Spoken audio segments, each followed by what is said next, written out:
under the weather, the last thing you want is to eat something that makes you feel worse. But what if the last thing you want is chicken soup or crackers and you're craving ice cream or a glass of wine? It depends on what's wrong with you, experts say. Here are some expert suggestions on food that helps you hinder relief. Coffee.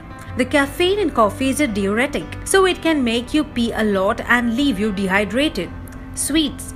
Eating refined sugar can temporarily suppress your white blood cells' ability to fight off bacteria. Soda. Like coffee, caffeinated sodas are dehydrating.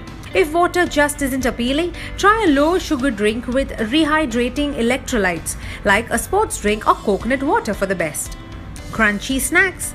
The abrasive texture of snacks like potato chips, granola, or even crispy toast will feel like sandpaper on your raw throat. Dairy products. Dairy products may be on the fence in small portions, as consuming them may not aggravate some while doing so to the others.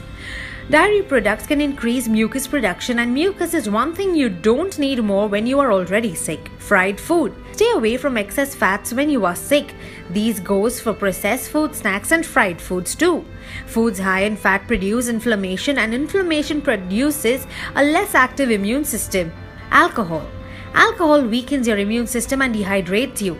Both of these can make your colds more miserable and leave you with an even worse morning.